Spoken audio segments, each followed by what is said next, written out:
Bueno, este tema está enfocado en buscar idónea. Si bien está enfocado en los hombres, pero creo que también se puede aplicar para las mujeres. Y vamos a hablar también de la mujer, así que esto creo que va a servir harto, porque eh, es natural en el ser humano, ¿cierto? Llegar a cierta edad y empezar a proyectarse y empezar a ver una necesidad que es de formar una familia, ¿ya? Y eso tiene que ver con el propósito que justamente estábamos viendo, ¿cierto? En Génesis 2, cuando Adán ve, ¿cómo se llama? Ve a su mujer, ¿cierto? Él dice, esto es carne de mi carne y hueso de mis huesos, por tanto, el hombre dejará a su padre y a su madre. No dice, y la mujer dejará a su padre y a su madre. Dice, el hombre dejará a su padre y a su madre. Y eso nos habla de varias cosas. Una de esas de que el hombre debe ser independiente. El hombre debe entender de que su propósito no es su familia de donde viene, sino que está llamado a formar otra familia. Y eso tiene que ver con el liderazgo que Dios le ha dado al hombre y también con la mujer, de que en cierta manera tiene que saber de que va a formar una unión diferente. ¿Cuál es el problema? Cuando en un matrimonio, ya sea el hombre o la mujer, sigue dependiendo de su papá o de su mamá o lo sigue poniendo en primer lugar. Eso no quiere decir de que no lo visite, de que no me preocupe, sino que tiene que ver con algo del corazón, con algo de prioridades. Y vamos a leer un versículo o un texto que se ocupa bastante, que es Proverbios 31,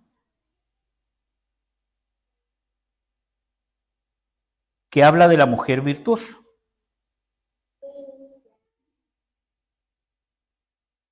Generalmente este pasaje se usa para poder enseñarles, ¿cierto?, a las mujeres cómo debe ser una mujer virtuosa.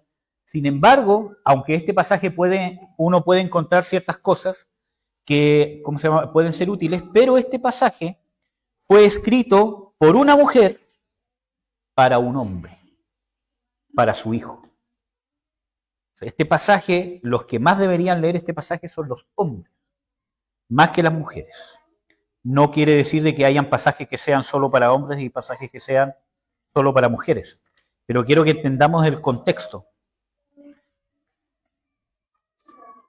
Y otro detalle es de que este pasaje fue escrito por la madre de este rey. Y entonces nos encontramos en Proverbios 31, que dice, palabras del rey Lamuel, la profecía con que le enseñó su madre. Y esto nos muestra cosas que el hombre tiene que tener en cuenta. Primero, de que Proverbios 31 va dirigido al hombre, con el propósito de que sepa elegir o escoger a su mujer. Y segundo, la influencia que tiene la madre en este escogimiento.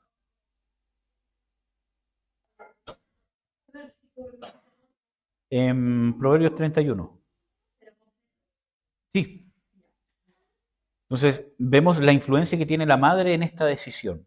No solamente en la enseñanza, ¿cierto? Que creo que esto es un ejemplo de cómo los consejos de la mamá, ¿cierto?, hacia un hijo, podrían llevar a un hombre a tomar una buena decisión con respecto a una mujer, sino con respecto a la influencia, no solamente hablada, sino la influencia de la maternidad.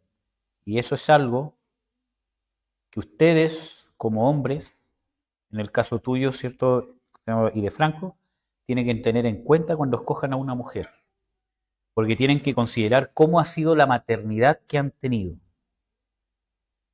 Y tienen que poner ojo en su madre, en aciertos,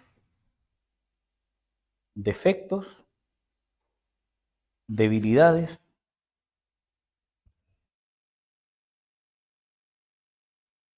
y cómo ha sido como esposa. Porque hay ciertos síndromes o ciertos problemas psicológicos que muchas veces se ha dicho de que el hombre busca en la esposa una madre. Y obviamente eso en un extremo está mal. Yo no puedo buscar que mi esposa sea mi mamá, porque no es mi mamá, ¿cierto? Es mi esposa. Es una relación diferente. Pero sí, en cierta manera, el hombre, ¿cierto? En su proceso mental busca no a una mamá, pero sí busca a una mujer con respecto al reflejo que le ha presentado su mamá. Bueno o malo, no es que busque necesariamente una mujer igual a mi mamá, sino que la referencia la voy a tener en la influencia de mi madre. Por ejemplo, si yo tengo de ejemplo en mi madre que fue una pésima esposa, por ejemplo, maltrató a mi papá con otros hombres, etcétera, etcétera, ¿cierto? Obviamente pueden pasar dos cosas. Que yo busque a alguien igual a mi mamá o que nazca una herida en mi corazón por la herida que mi madre me causó y yo busco una mujer todo lo contrario que mi mamá. Y me voy a ir a un extremo. Por ejemplo, si tuve una madre que era muy grosera, ¿cierto? Y que era muy violenta, voy a buscar una mujer extremadamente tímida, extremadamente callada. Porque aborrezco la condición que me hirió. Y esto no solamente pasa con los hombres, sino que pasa en todo tipo de abuso. Una de las causas del homosexualismo, por ejemplo, una de las causas es que yo empiezo a aborrecer tanto, ¿cierto? Eh, por ejemplo, el hecho de haber sido, abusado, o en el caso de las mujeres, ¿cierto? Tanto el abuso de un hombre que lo aborrezco tanto que no quiero buscar amor en un hombre, sino que lo busco en una mujer. Y ahí nace el lesbianismo. Es una de las muchas causas que hay y es mucho más complejo. Pero en todo tipo de traumas, o yo voy a buscar lo mismo, que uno podría decir el síndrome de, Estocolmo, ¿cierto? O voy a buscar todo lo contrario. ¿Ya? Eso va a depender de la situación mental o la situación psicológica que tiene cada uno. Entonces, más que simplemente el consejo de la madre, es la influencia de la madre y ustedes, hermanos amados, tienen que tener eso en consideración porque eso va a influenciar en el tipo de mujer que inconscientemente ustedes estén buscando. Por eso que muchas veces uno tiende, ¿cierto?, a decir cómo se repite la misma historia. Muchas veces es una maldición, pero a veces las maldiciones son más prácticas y menos místicas de lo que pensamos. Muchas veces hay maldiciones que son demonios literalmente que las ejecutan, pero hay otro tipo de maldiciones que dejan estructuras mentales que me hacen caer en el mismo error. Incluso pueden ser daños hasta genéticos, que me hacen caer en el mismo error o tener una misma enfermedad.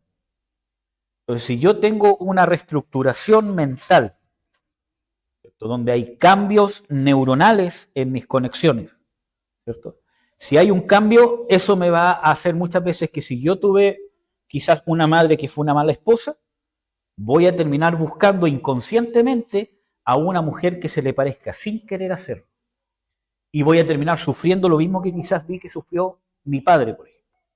Y voy a decir, ¿pero cómo? Entonces, claro, es una maldición, hay que romper, hay que cortar, pero más que mística, llega a ser incluso un poco práctica.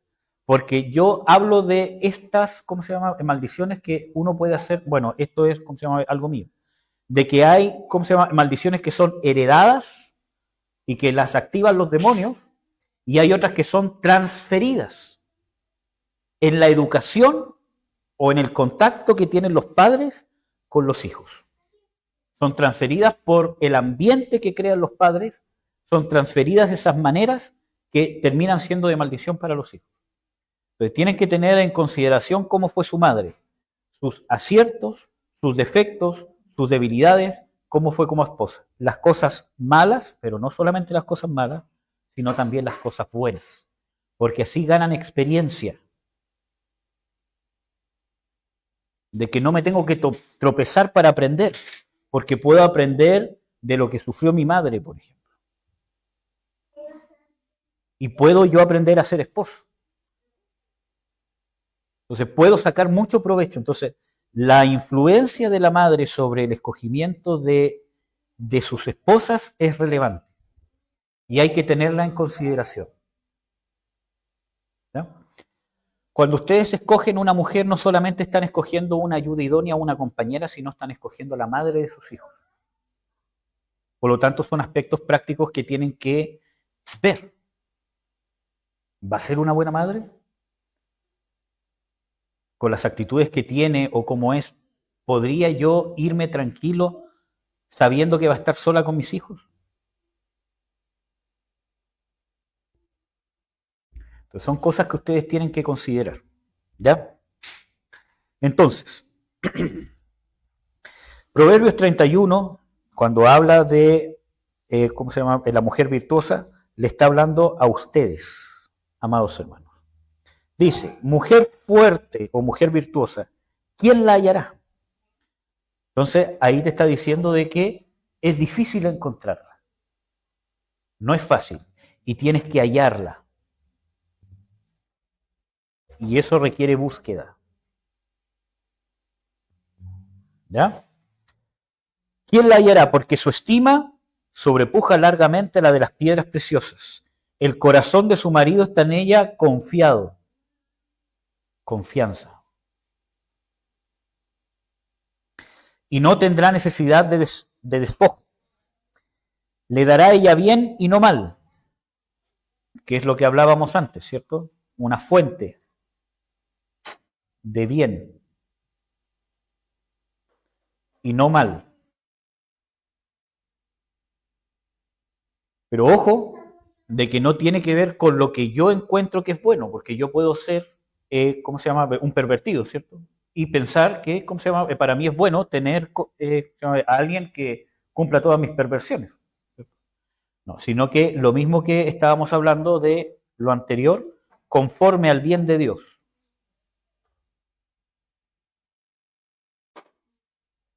Entonces, si cuando yo tengo una amistad con una mujer, para poder ver si es que somos o no somos, si yo tengo un noviazgo con la mujer y ella me causa maltrato psicológico, es una persona que, ¿cómo se llama?, me hiere de adrede, por ejemplo, ya sea físicamente o psicológicamente, no lo es. Así de simple. No sigan insistiendo. Porque la mujer virtuosa es fuente que me hará bien y no mal. Y esto es para los hombres y para las mujeres. Si yo estoy en un noviazgo y en el noviazgo o en el pololeo, esa mujer o ese hombre me maltrata, en el matrimonio se va a triplicar. No va a cambiar, hermano. Tu relación no lo va a cambiar. Y eso es importante, mira. Si bien todos podemos cambiar, si yo me encuentro con una persona que me hace mal, no según mi concepto de mal, sino que realmente me está haciendo un daño, en un noviazgo o en una relación, mi relación no lo va a cambiar. Mi relación no lo cambia. Que yo permanezca con la persona, que lo quiera, que lo perdone, no lo va a cambiar.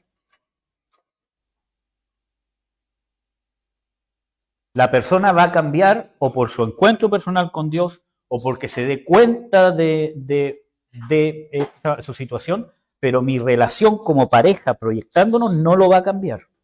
No es esa la herramienta de cambio.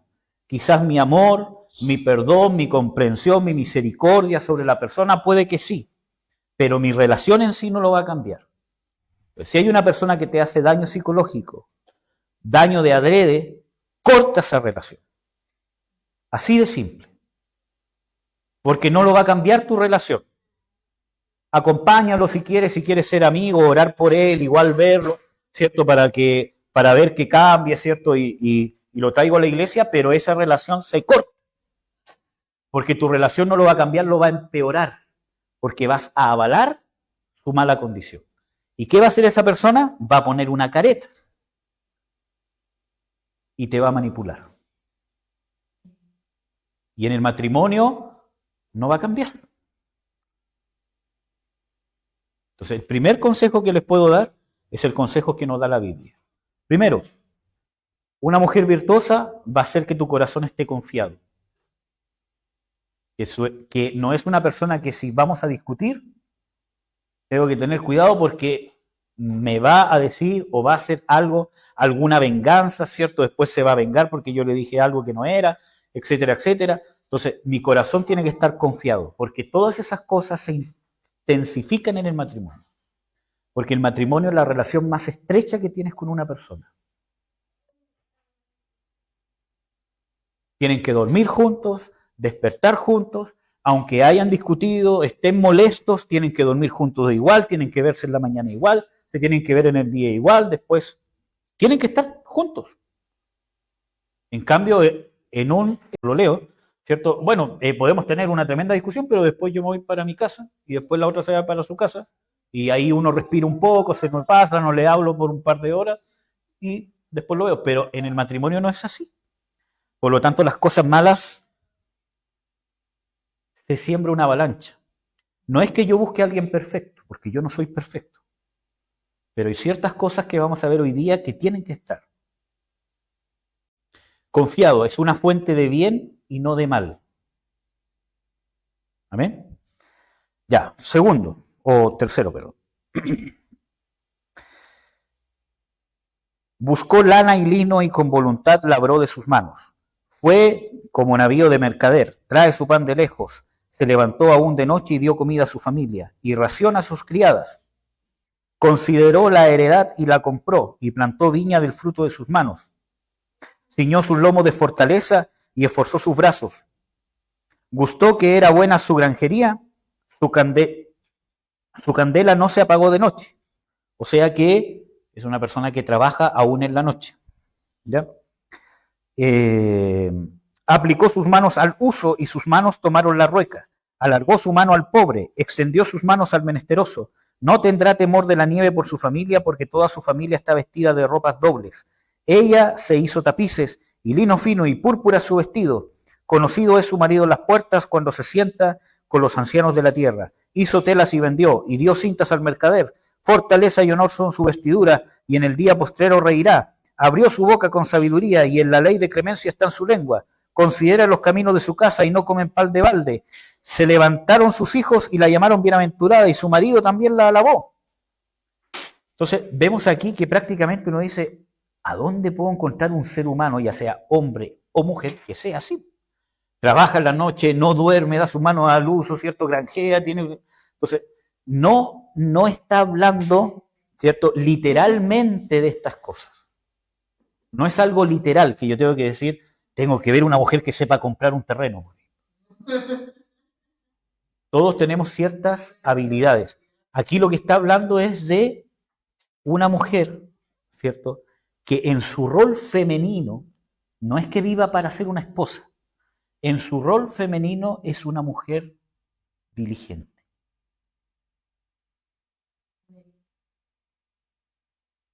No es que, no es que si yo veo que no se levanta todos los días a las 7 de la mañana, entonces, no, es una mujer diligente. Que es responsable, diligente, que no es aprovechadora, que no es buscavida, que no es una mujer vividora. ¿No? Que no significa que sea una mujer que está todo el día encerrada, ¿cierto?, en la casa. Puede ser independiente, trabajadora, empresaria, puede ser profesional, como puede que no sea profesional, pero el tema está que no es una mujer aprovechadora, no es una mujer buscavida, no es una mujer que está, cuando aquí dice de que no come el pan de balde, no es que tiene que trabajar para comer, sino que está hablando de que no es una mujer que anda en busca del dinero. No es una mujer ambiciosa, ¿cierto? En el mal sentido de la palabra. ¿Sí? Es una mujer que no anda preocupada de esas cosas. ¿Cómo podríamos ponerlo acá? No es codiciosa, no es vana,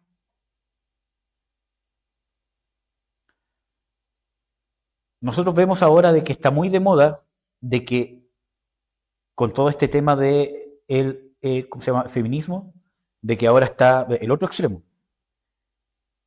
El hombre para estar conmigo, porque yo soy mujer, ¿cierto? Y yo le doy mi tiempo, mi cuerpo, mi hermosura, y él tiene que tener de tal sueldo para arriba para poder estar conmigo, si no, no. De eso está hablando Proverbios.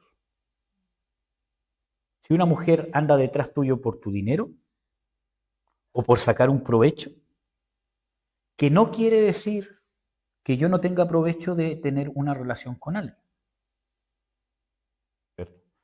Si yo tengo un buen sueldo, por ejemplo, voy a sacar a mi mujer para comer, la voy a sacar a los mejores lugares, ¿cierto? Dentro de mis capacidades, ¿cierto? Voy a intentar comprarle lo mejor. Eso está bien.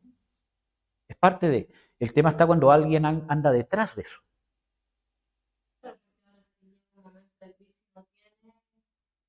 Claro. Entonces son cosas que ustedes tienen que ver, tienen que percibir.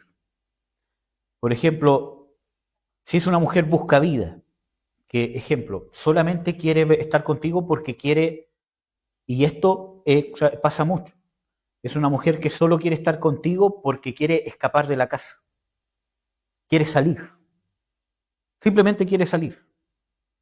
¿Cuál es el problema? Que si tú no la sacas alguna vez, te va a buscar a otro que la va a sacar. Simplemente quiere salir, quiere viajar, que no quiere decir que esté mal querer viajar. El tema está que si yo quiero tener una relación para eso, hay un problema. Y esa mujer no es virtuosa. Así de simple. Puede que en algún momento lo sea, pero su relación con ella no la va a cambiar.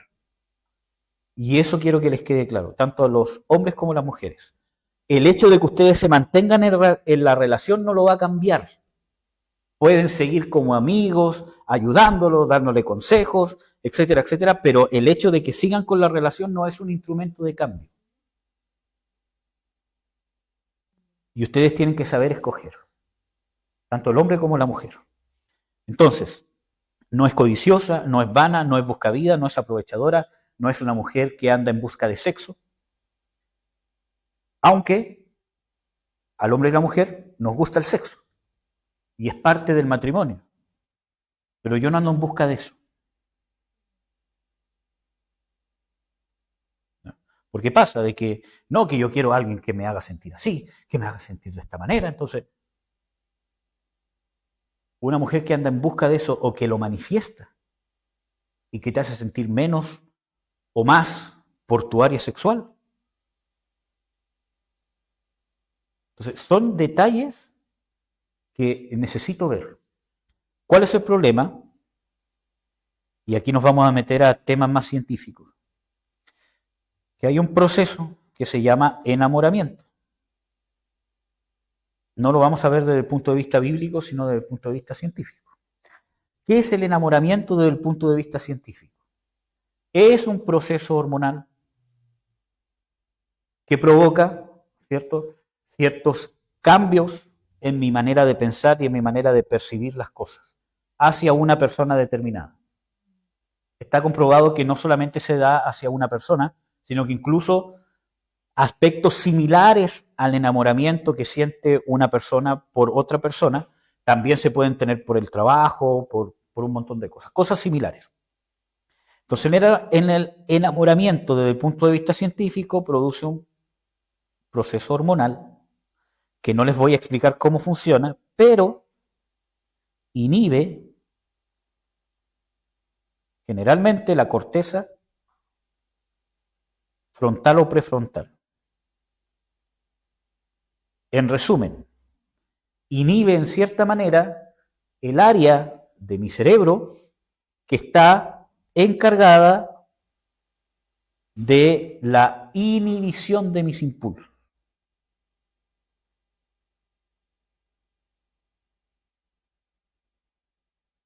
Se ha estudiado que personas que han tenido lesiones en esta área del cerebro y pierden masa, ¿cierto?, no tienen la capacidad de inhibirse. Esto, que él había perdido la parte del cerebro que funcionaba para inhibirse. Entonces era algo que no tenía. Entonces, es cruel, ¿cierto? Entonces, el enamoramiento en cierta medida, el proceso hormonal en cierta medida inhibe, tanto en el hombre como en la mujer. Entonces, ¿qué pasa? Yo no logro ver esto que hablamos recién. Lo veo, pero no lo razono, como lo haría si no estuviese enamorado. Entonces, ¿qué necesito? Lo que dice aquí Proverbios. Profecía que le enseñó su madre. Consejo y enseñanza. Entonces también tengo que conocer mi debilidad, que cuando me enamoro, soy preso. Tanto para los hombres como para las mujeres. Necesito resguardarme bajo el cobijo del consejo. Obviamente de un buen consejo, no voy a ir con un amigo.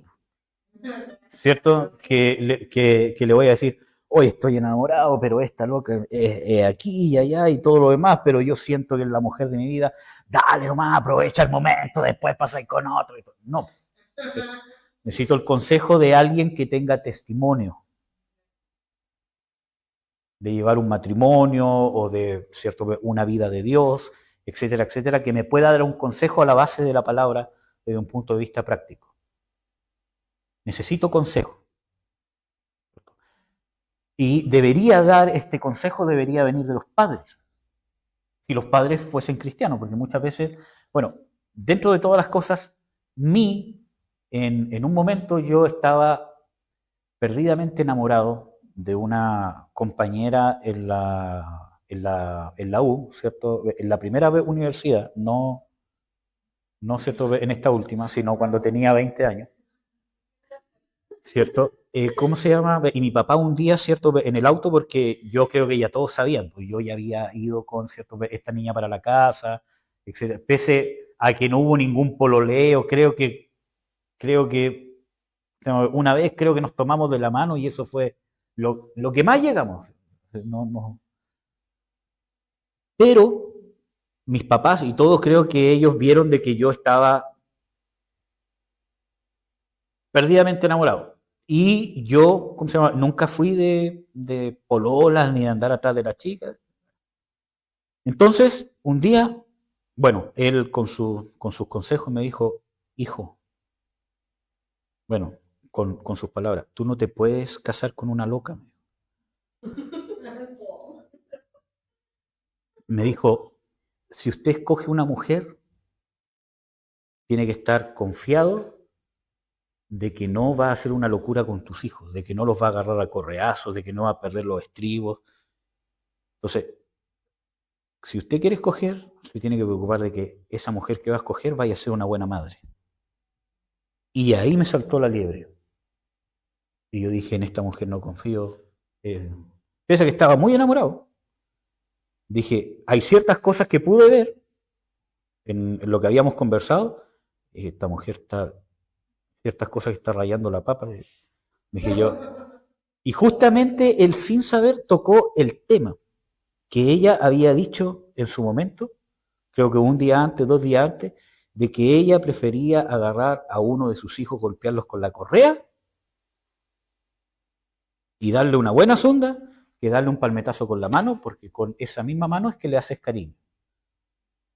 Entonces yo dije, ¿va a agarrar a correazo a mis hijos? Entonces, y el consejo de mi papá me dio luz y me dolió, porque yo estaba muy enamorado de ella. Y ella más encima me usó para pasar de curso en la universidad. Entonces cuando vio de que ya pasé, porque ella era cristiana, yo no era cristiano en ese momento, cuando ya pasó el curso, todo lo demás, mi pastor me dijo que no puedo estar con un mundano. Y yo dentro de mí, llevas más de un año así como tirándome la sopa y de repente así, y ahora que ya pasaste el curso me dices que no, ¿por qué no me lo dijiste al principio? Bueno, entonces el tema está que el consejo, miren, mi papá sin ser cristiano, la autoridad que tenía sobre mí me dio luz en un momento determinado, sin yo ser cristiano. ¿Cuánto más si pedimos un consejo de parte de la palabra de Dios? Y mi papá, sin saber siquiera, me dio un consejo que está aquí en Proverbios.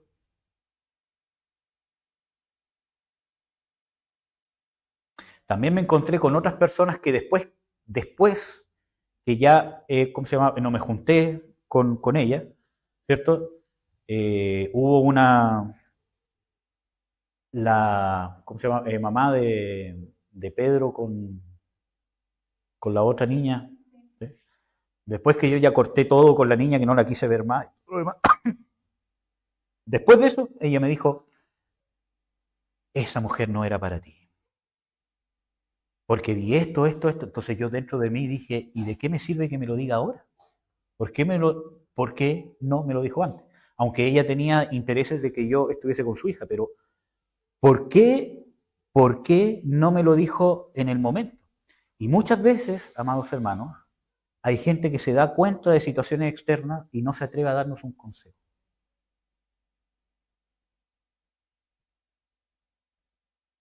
Esta chica no te conviene. Porque es arriesgado decirle a una persona enamorada, adulta, decirle esta persona no te conviene. Es arriesgado, porque esa persona te puede mandar a la punta del cerro.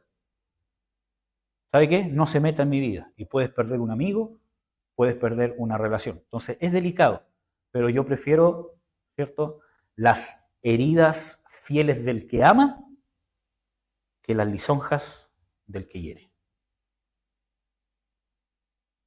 ¿Amén? Entonces, necesitan tener presente ese que el proceso del enamoramiento nos pone en una situación de debilidad. Porque el enamoramiento es para disfrutarlo. Porque Dios nos hizo con esas hormonas que nos provocan un bienestar, no para que digamos no puedo disfrutarlos, para que disfrutemos el proceso del enamoramiento. Y ojalá pudiéramos mantenerlo durante todo el matrimonio. ¿Ya? Pero bajo el amparo de la guianza del consejo de Dios. Y el consejo de Dios muchas veces es más práctico de lo que pensamos. Un pastor, un padre, un amigo con experiencia, un hermano en Cristo maduro, me puede dar un consejo. ¿Amén? Ya, vamos a ver los últimos versículos. Dice, engañosa es la gracia y vana la hermosura. La mujer que teme a Jehová, esa será alabada. Y acá hay un tema importante que es el temor de Dios. Y eso es requisito obligatorio. Temor de Dios. Y esto no solamente para escoger una mujer, sino las hermanas para escoger un hombre. ¿En qué podríamos resumir el temor de Dios? Les voy a dar 3 cosas, aunque esto es más profundo todavía. Nosotros ya hemos visto el temor de Dios. Lo vimos en los primeros estudios que empezamos a hacer y lo vimos hace poco en el discipulado que estamos viendo ahora de bases para la vida cristiana. Y lo vimos bien profundo, aunque creo que es más profundo todavía. Hice como 3 videos, 4 videos de como 5 horas cada uno. Pero uno de los aspectos importantes que tienen que considerar en el temor de Dios es que el temor de Dios se aprende. Por lo tanto, tengo que tener una actitud de aprendizaje. El temor de Dios no es mágico. Señor, dame espíritu de temor de Dios. Listo, ya. Soy un hombre temeroso de Dios. ¿Ya? No es mágico. En los Salmos dice, oíd, el temor de Jehová os enseñaré. El que quiere tener días largos y días buenos, refrene su lengua del mal, etcétera, etcétera. El temor de Dios se aprende. Alguien me lo tiene que enseñar.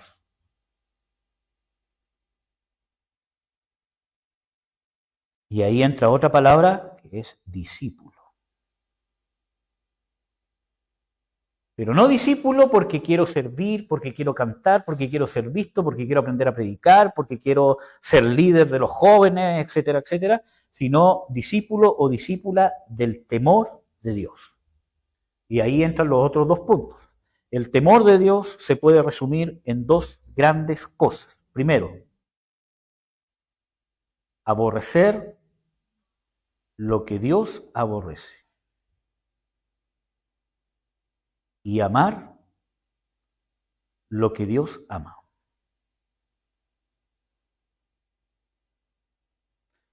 Y esto es obligatorio. Si ustedes, por muy enamorados que estén, aunque sea una buena chica, pero no es una mujer que teme a Dios, no se metan en esa relación. Y se los digo así de simple. Y para las hermanas también que quizás estén viendo este video. Si se encuentran un hombre que no teme a Dios, no se metan. Porque el temor de Dios es la plataforma para todo lo que Dios quiere, para toda bendición de Dios.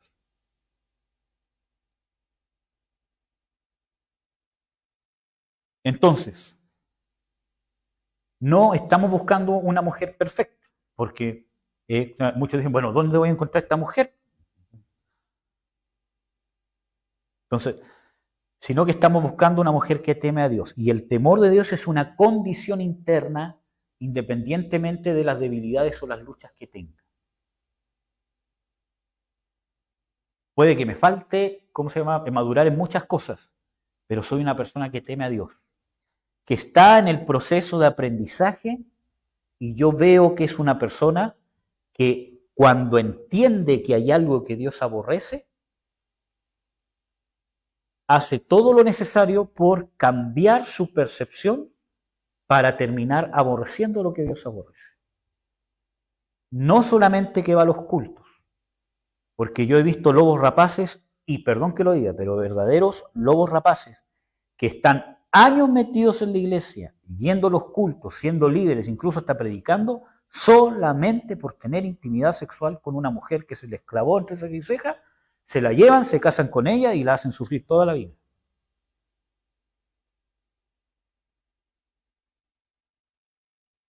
¿Amén? Entonces, no solamente ir al culto, no solamente participar, sino una mujer que en su evidencia de su forma de ser, y esto se evidencia principalmente en los errores, cuando se equivoca, cómo reacciona. A nadie le gusta que les digan las cosas que tienes malas, ¿cierto? A nadie nos gusta, puede ser que nos molestemos, pero lo medito, lo reflexiono, veo si realmente es así, tengo esa preocupación o me cierro, yo estoy bien y tú estás mal. Eso es temor de Dios. Eso es una persona que está dispuesta a aprender. Y esa persona los va a hacer feliz. Independientemente de que tenga muchos errores. Que hable mucho, que hable poco, que grite, que no grite, que no hable, que no exprese lo que siente, o que sí lo exprese, etcétera, etcétera. Una persona que, ¿cómo reacciona al error? Algunos se dan cuenta de los errores más rápido, otros más lentos. Pero tiene una actitud. Y uno se da cuenta de eso. ¿Ya? Y de amar lo que Dios ama. Busca no solamente aborrecer lo que Dios aborrece, porque hay gente que se va a un extremo y son, ¿cómo se llama?, santurrones. No, esto es pecado. No me beses. No me toques la mano. No me mires con esa cara lujuriosa. Apártate de mí, animal salvaje. Sino también que se preocupa de amar lo que Dios ama. Y eso nos habla de una búsqueda de que yo no me conformo con que como soy y lo que pienso y lo que creo, basta para agradar a Dios. Quiero agradarlo más. Quiero descubrir. Entonces hay una persona que quiere desarrollarse como mujer, como esposa, como madre. No se conforma con lo que sabe. No es una persona que cree que se las sabe todas. Y ojo, porque muchas veces ustedes pueden tener heridas en su corazón de gente que le has tocado, que los ha manipulado, los ha herido, y que es gente que ha creído que se las sabe todas, y se encuentran con una mujer que realmente es una buena mujer, y ustedes creen que porque no le encuentran nada malo, es una persona que cree que se las sabe todas. Entonces vemos de que una persona que realmente cree que se las sabe todas es una persona que manipula con lo que cree saber que está bien, que hace daño, de adrede, ¿ya? y que justifica el daño que provoca a los demás por conseguir un propósito personal. ¿Ya? Entonces, estas son cosas que ustedes tienen que ver. Por eso que dice, la mujer que teme a Jehová, esa será alabada. Y ustedes como hombres, amados hermanos, tienen que cambiar su corazón. Porque ¿cuál es el problema? Que es el tema que vamos a ver ahora. ¿Qué es lo que ustedes están buscando en una mujer? ¿Quieren tener sexo en el matrimonio? ¿Quieren una mujer sumisa que les diga que sí a todo? ¿Quieren simplemente una compañera que los apoye? Porque si están buscando solo eso, no van a encontrar a la mujer virtuosa. Y puede ser que la encuentren, pero la van a castrar. Y eso tiene que ver con lo que vimos en el estudio anterior, las expectativas. ¿Qué expectativas tienen ustedes? Está bien soñar, pero yo no me puedo hacer expectativas que no son reales. El matrimonio no es un jardín de rosas, como cualquier relación. Porque voy a estar conviviendo y proyectando la vida con una persona que no solamente tiene que entender mis sueños, sino que también tiene sueños. Por ejemplo, ¿cierto? ¿Cómo se llama? En el caso mío, ¿cierto? Yo, ¿cómo se llama? Me casé a los 21, a los 27 años con Marcela y ella tenía 28, ¿cierto? Y aparte de estar así rajuñando las paredes, también el tema, ¿cierto? Era de que yo entré a estudiar una carrera que duraba 5 años. Sí. Entonces, pero el tema está que yo entré a estudiar una carrera de 5 años, cosa que Marcela ya había hecho. Yo viví un proceso de locura, y ella tuvo que pagar el precio. De yo haberme atrasado quizás como 10 años en lo que debería haber hecho para estar preparado para el matrimonio, y ella tuvo que pagar el precio porque me amó. Entonces, ella quizás con otra persona, a los 27, 28 años casada, podría haber viajado, invertido en comprar una casa, comprar 2 autos, poder comprar 2 casas, podría haberlo hecho, ¿cierto? Entonces ella tuvo que pagar un precio. Y hasta, ¿cierto?, el día de hoy. Porque todos cuando parten con su carrera están un tiempo sin pega, de repente encuentran, de repente no encuentran, hasta que están establecidos. Entonces, algo que ella ya había vivido, ella ya se había establecido. Entonces vemos de que yo muchas veces cuando entro al matrimonio tengo que hacerme expectativas reales. Ella bajó sus expectativas por querer formar un matrimonio conmigo. Y eso a mí me convenció del amor que ella tenía y que tiene. Entonces, esas cosas a ti te muestran que es una fuente de bien, que no es una mujer aprovechadora, busca vida. ¿Cómo se llama? Ustedes ven, ella era joven, linda, bueno, es linda, ya, ¿cómo se llama? Independiente, con su departamento, con su buen sueldo, etcétera, etcétera, todo lo más. Podría haber encontrado a quien hubiese querido. Podría haber encontrado amantes, podría haberse entregado lo que se hubiese querido entregar, como nosotros vemos que pasa. Es un excelente partido. Y quiso emprender este viaje de dificultoso conmigo. Entonces, yo digo, yo encontré esta mujer que sale en Proverbios 31. Entonces, necesitan tener conciencia de eso, pero para eso necesitan consejo. Necesitan darse cuenta y no desanimarse, hermanos. ¿Ya? No pensar, ay, que se me va el tren.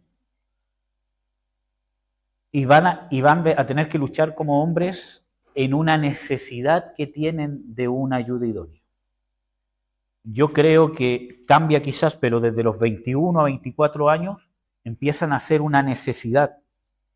Ya, estoy estudiando, me estoy emprendiendo, me estoy proyectando y ahora necesito a alguien con quien vivir esto. Y se empieza a transformar ya no en un sueño de niño, sino en una necesidad. Ya estoy juntando plata, pero ¿para qué? Entonces empiezo a decir, ya, tengo un buen sueldo, logré el trabajo, logré la casa, busqué un buen arriendo, no sé lo que sea, ya, y eso es porque están haciendo en mí la necesidad de emprender una familia. Y eso es algo natural, que principalmente se da en el hombre. Por eso que nosotros vemos de que es más fácil encontrar mujeres solteras hasta los 30 y tantos años que hombres solteros hasta los 30 y tantos años, salvo que sea una persona buscavidas. Porque al hombre se le empieza a transformar en una necesidad, ya sea que la enfoque bien o mal, ¿cierto? Pero se empieza a transformar en una necesidad, una compañera. ¿Ya? Temor de Dios. Temor de Dios. Y eso se ve en la conducta. Y el consejo que yo le doy, yo soy tajante. Si no hay temor de Dios, corte esa relación. Y si la ama mucho, póngase en su corazón, Señor, la amo mucho, pero si no veo temor de Dios, no me voy a meter en esto. Puedo ser amigo, estar ahí, pero si no hay temor de Dios, no me voy a meter en esto, porque van a sufrir. Y Dios quiere que tengan un matrimonio feliz. No es un jardín de rosas, como ya les dije, pero es una fuente de felicidad. Ahora, vamos a ir al otro tema. Y con esto vamos a terminar porque, ¿cómo se llama? No sé qué hora es. 25 palabras. Que tiene que ver con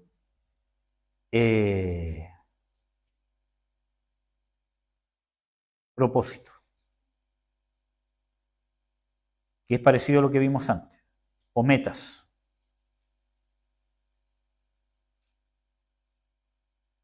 O destino.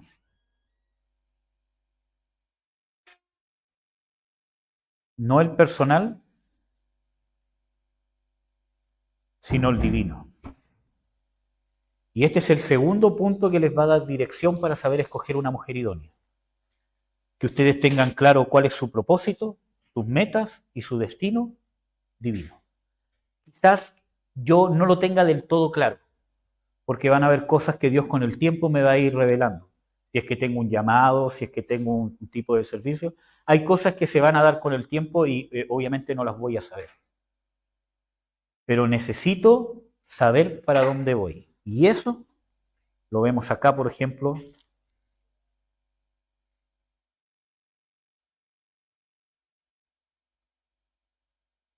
en Juan 13, 1. Antes de la fiesta de la Pascua, sabiendo Jesús que su hora había venido y que pasase de este mundo al Padre como había amado a los suyos, los amó hasta el fin. Y la cena había acabado y como el diablo ya había metido en el corazón de Judas, hijo de Simón Iscariote, que le entregase, sabiendo Jesús que el Padre le había dado todas las cosas y las cosas en las manos y que había salido de Dios y a Dios iba, y en esa frase me quiero detener. Sabía dos cosas Jesús. Sabía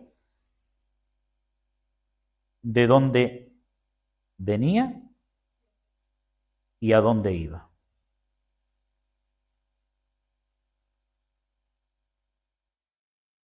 Origen y destino.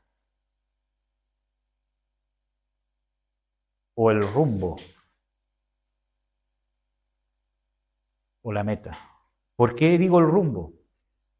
Porque yo puedo saber para dónde voy, pero no sé necesariamente con quién me voy a topar en el camino. Pero sé para dónde voy. Y esto también tiene que ver con decisión.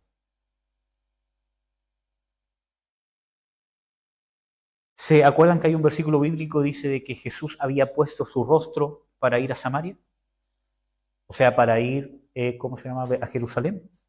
Y que los samaritanos no lo quisieron dejar pasar por Samaria porque había puesto su rostro a ir a Jerusalén. Bueno, no es que su cara se había transformado en una J grande y que la gente lo vio, tiene cara de J, va para Jerusalén.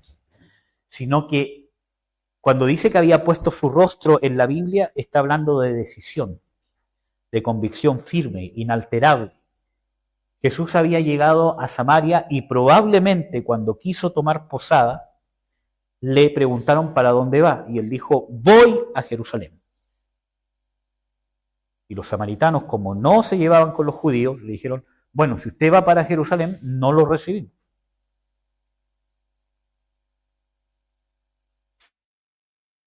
Y él, como dice que su rostro estaba puesto en ir a Jerusalén, dijo, yo voy a ir a Jerusalén igual.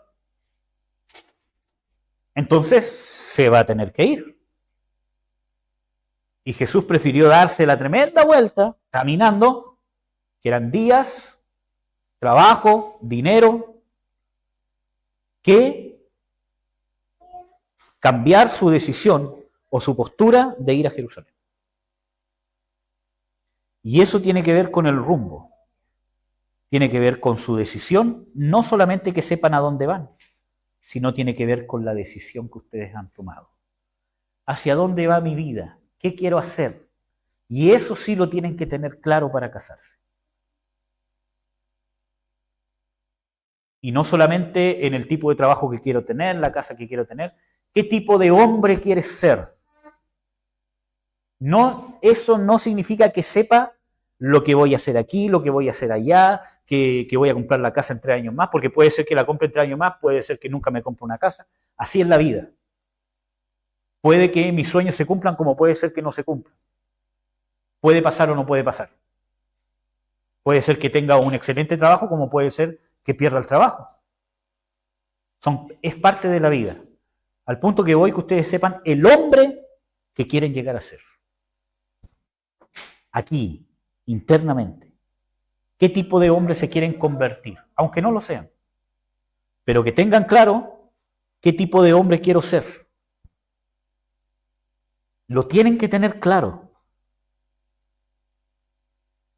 Y lo importante, que venga de Dios. Ese a dónde voy, ese tipo de hombre que quiero ser, sea la imagen de Jesús. Pero eso yo no se los puedo meter en la cabeza. Porque eso nace de lo que es de su voluntad. Yo les puedo repetir muchas veces, Dios quiere que seamos a la imagen de Cristo, que tengamos el carácter de Cristo. Este es el carácter de Cristo, pero hasta que su voluntad no tengan un rostro puesto, decidido, a ese tipo de hombre voy a ser yo. No cambien sus conceptos de virilidad, de masculinidad, que un verdadero hombre no es el que grita, no es el que siempre tiene la razón, sino el verdadero hombre es el que hace la perfecta voluntad de Dios independientemente que venga en deprimento de mí mismo. Jesús es un reflejo de un verdadero hombre, de una verdadera hombría. Si ustedes tienen el rostro puesto a ir hacia ese tipo de hombre, están listos para casarse. Necesito saber hacia dónde voy. Y esto no tiene que ver con casas, cuántos hijos quiero tener. Porque miren, yo quería casarme antes de los 25 años. Quería tener 3 hijos, 4 hijos. Puede ser que los tenga todavía o puede ser que no. ¿Cómo se llama? ¿Y qué pasa si no? Voy a andar, ay Señor, ¿por qué no me casé antes? Quería tener 3 hijos, 4 hijos y solamente me quedé con 1 o 2. Es la vida. O yo a los 35 años quería tener 2 casas y 2 autos. No pasó. O yo quería tener un trabajo donde ganara tanto dinero y no lo tengo. Y conste que lo estoy diciendo porque estoy en ese proceso. Y duele, es difícil. Pero no me quita a mí el tipo de hombre que quiero llegar a ser.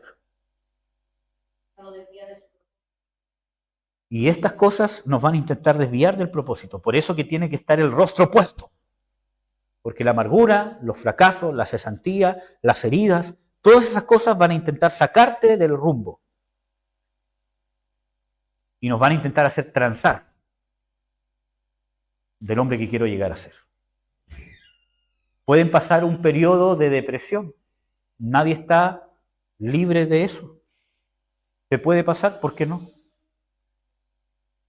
El estrés, el trabajo, una mala noticia, una pérdida de un familiar, te puede pasar. Como cristianos tenemos la fuente de Dios que nos va a sacar. ¿Pero voy a ser un amargado? ¿Me voy a identificar con ser un amargado? Una de las cosas más profundas en mi proceso, que a mí más malestar a mi espíritu le causa, es que yo no quiero ser así, una persona amargada.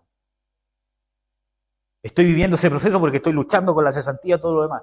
Pero hay algo en mí fuerte que dice, no, yo no me conformo con ser así. Este no es el hombre que quiero ser.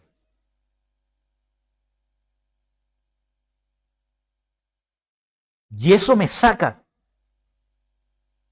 Levántate. Lucha. No tengo ganas, pero no puedes ser así. Ese es un verdadero hombre. Jesús puso su rostro en hacer la voluntad del Padre. Y dijo, mi alma está angustiada hasta la muerte. Pero yo no soy un cobarde, ni mucho menos alguien que no hace la voluntad de Dios. Teniendo la posibilidad de no hacerlo, de rendirse. Tienen que saber hacia dónde van, en qué tipo de hombre tienen que visualizar el tipo de hombre que quieren ser. Y para las hermanas también. Tienen que visualizar en qué mujer se quieren convertir. En una mujer llena de quejas, de amargura, de pena, de tristeza, una mujer, no sé. ¿Qué tipo de mujer? Porque si no visualizamos hacia dónde vamos, no tenemos un parámetro de cambio. Y nos estancamos. ¿Hacia dónde van? Y su origen.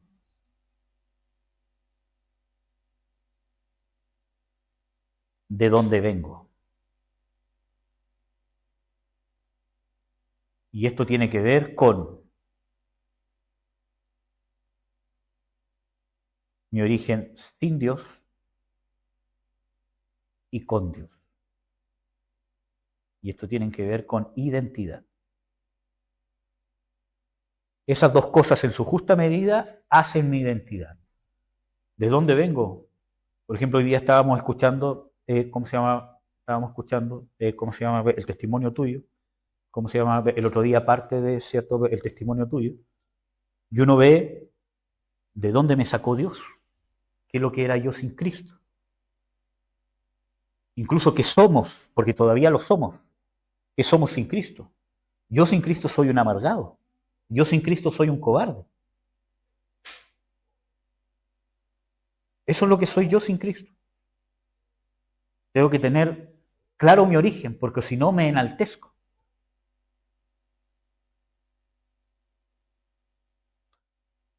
Y eso me lleva a conocer qué soy con Dios, como hoy día tú decías. Cuando nosotros nos negamos, nos damos cuenta quién somos con Dios, qué es lo que ha hecho Dios en nosotros. Porque sabemos que no fuimos nosotros. El que amó, el que perdonó, el que obedeció, el que cambió su vida. Y eso tiene que ver con identidad. No es que yo digo, el Señor perdonó todos mis pecados, 1, 2, 3 por mí, por todos mis compañeros, listo, me olvidé de todo lo que hice para atrás. Tengo que tener claro qué soy sin Dios. Me tengo que conocer y conocer qué soy en Cristo Jesús. Soy nueva criatura. Dios me identifica con lo que hizo Él. Él ve todo lo malo que tengo. Pero eso no me identifica. ¿Por qué pudo servir? Porque sabía de dónde venía, tenía identidad y sabía dónde iba. Determinación. Determinación. Que no se les olvide esa palabra. Determinación. Porque eso hace un hombre y una mujer de Dios. ¿Hacia dónde voy? Puede que me falten muchas cosas. Tengo muchas luchas. Pero ¿hacia dónde vas? Es lo que importa. ¿Hacia dónde estás avanzando? Estoy mal si apenas estoy dando un paso. Pero hacia allá estoy avanzando y no me voy a detener. ¿Por qué esto es importante para poder conocer o poder decidir a la idónea? Aparte del temor de Dios. Porque esto les va a dar claridad el tipo de mujer que necesitan para alcanzar ese propósito. Un ejemplo práctico, aunque no es el meollo de el asunto. Si ustedes tienen un llamado para ser, evangelistas, ir a misiones, sienten un llamado de ir, a trabajar con los más pobres, embarrarse, ir a la lluvia, construir casa, ir a África, si tienen que ir a África, ir a los barrios más terribles, ¿cierto?, donde hay balazos, y ustedes sienten ese llamado y saben que es de Dios, no se van a casar con una mujer que no puede estar en un lugar donde no hay aire, acondicionado, o que quiere, un auto de lujo. Porque ustedes van a saber de que su propósito los lleva a que ustedes van a estar dando todo. Es un ejemplo práctico. ¿Amén? ¿Hay alguna duda que quieran resolver o algo que quieran preguntar, ya sea los hermanos o las hermanas? ¿No? Ya. ¿No? Padre, en el nombre de Jesús te bendigo, te doy las gracias, Señor, por tu amor y tu misericordia. Yo te ruego, Señor, que nos des a todos nosotros las raíces de tu identidad, que podamos entender nuestro origen, de dónde venimos, de dónde nos has sacado y qué es lo que somos en Cristo Jesús. Que somos perfectos, gratos